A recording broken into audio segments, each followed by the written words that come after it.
Okay, so now we're going to talk about cataracts. We have a nice specialist here with us who's going to tell us about cataracts. So can you tell me what are cataracts exactly? So cataracts essentially refers to the clouding of the natural crystalline lens of the eye. What that is essentially, we have a model here. If you notice, there's a clear window at the front of the eye. Immediately behind that, there is the brown area, which you can clearly see. This is called the iris. And posterior behind that, this is the lens. This is the natural lens that everyone is born with. As we get older, it clouds. So this is an example of a clouded lens, as opposed to this lens, which is clear. Cataracts occur due to normal aging. It can be due to medication, or it could just be due to trauma. Many causes. But as we get older, that is the most common cause of cataract formation. This lens, as you can see here, is cloudy, and that is the cataract which eventually obscures light from entering the eye and focusing on the retina of the eye, which is this orange area you can see in the back here. This area here is essentially the tissue that is the most important part of the visual pathway in the eye, because all images have to be focused here after the light passes through the lens. This though is not possible with a clouded lens like this. It is only possible if the light can penetrate a clearer medium such as this clear lens. As time passes, this gets more clouded, and therefore you need to have surgical removal. Okay, so what about people who think that cataracts can recur? Can a cataract grow back after you have replaced the lens? No, it is not something that can be regrown, because what we essentially do is surgically we remove this lens and we put a clear lens, and it is fixed in place here. It does not regrow, it is not natural tissue, so a cataract cannot regrow. Once you have surgery done once, that is final. You do not need further cataract surgery or cataract removal.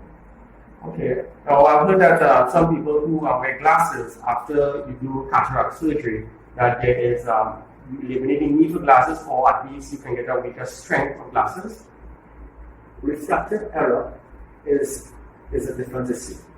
So removal of a lens of the eye just allows the light to penetrate better, so you can focus the light on the retina. Refractive error is associated with the cornea of the eye, the front of the eye, and also it is also based on the length of the eye, whether you are short-sighted or long-sighted. A combination of these factors would be responsible in determining if you need glasses or not. As I said, the cataract removal just allows the light to enter. Certain individuals may not require glasses after, but the only way to do it is to perform a refraction testing after the surgery. Okay. I've heard of something called a YAG laser, where I've heard that artificial cells can actually grow behind the artificial lens and obscure vision, and then some sort of laser is used to actually get rid of the additional cell growth. Can you tell me a little more about that? That is correct. Some people just usually call it a polishing of the lens.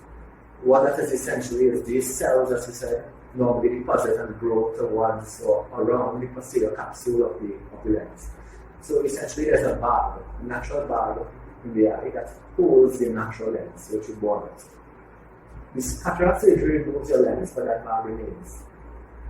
When that bag remains, that can get clouded sometimes because of those cells as you mentioned. And the polishing of the lens is actually removing that area that is obscuring the vision. So just hypothetically speaking, we assume this is the posterior capsule. We can have some clouding centrally, it can be all the way around, and this doesn't require surgery. The laser simply polishes off this clouded area in the back, and the vision should return after that. That is not in 100% of patients and 100% of individuals. Certain patients are more prone to getting it than others. Okay, now you mentioned certain conditions can make you more predisposed to cataracts, such as diabetes. Could you tell us a little more about the relationship between diabetes and cataracts, and maybe what are some of the preventative measures or precautions that diabetic can take where cataracts are concerned? But there are numerous processes in the eye that are associated with cataract formation. Diabetes poorly controlled diabetics are more prone to developing cataracts, especially rate of progression of the cataracts. These chemical reactions that occur in the body due to high sugars cause certain chemicals to be deposited in the eye, and that is essentially what causes a cataract to progress quicker in these uncontrolled diabetics.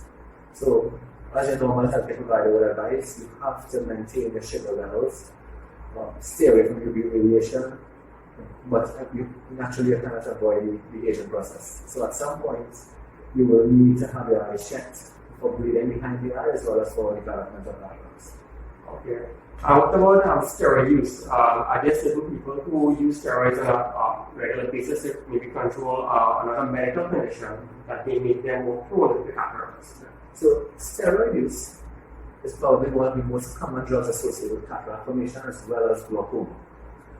The type of cataracts associated with steroid use is something called posterior subcapsular cataracts, which is not the entire lens in the nucleus, but it is actually behind the posterior capsule as well. And that type of cataract causes a lot of problems with glare and problems with central vision if it's in the central axis.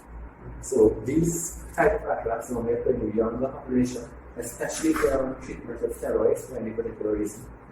And they tend to have a lot of problems driving or reading central vision, central useful vision, and they come to complain of these issues. What about trauma? Trauma to the eye, let's give us a little idea of how trauma to the eye can be linked to cataract formation.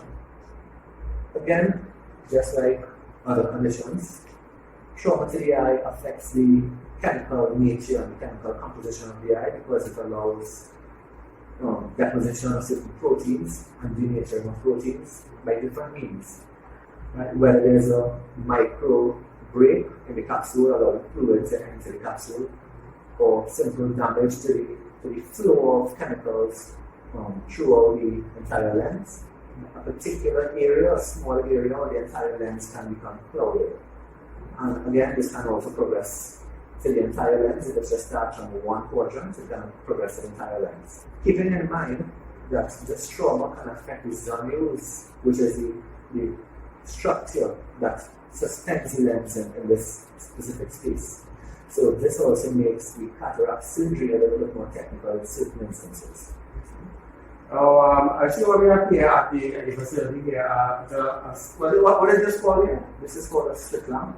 Okay, this is used to screen for cataracts. It is used to perform ophthalmological examinations for cataracts, for glaucoma. It is a general but basic ophthalmology exam. Okay, so from what I understand, if a person needs to have the eye exam, you can do what is also called a dilated eye exam, where drops are put in the eye and the people dilate, yes, and allows the eye specialist to see behind the CBI, the posterior structures of the eye. Okay. So tell us if someone were to be screened for cataract surgery, tell us what would be the process from start to finish in terms of being screened, in terms of lens measurements, in terms of the actual surgery day, in terms of what to expect in terms of recovery from the surgery. Just walk us through that process of it. So the patient comes in with a referral. If we must start from there, they will come and complain of visual issue. So usually first we will assess the visual acuity of the patient to assess how poor this vision is. At this point, we will examine the basic structures and a segment of the eye, and then we will have the eye dilated. Dilated means we are essentially opening this iris, making the space wider.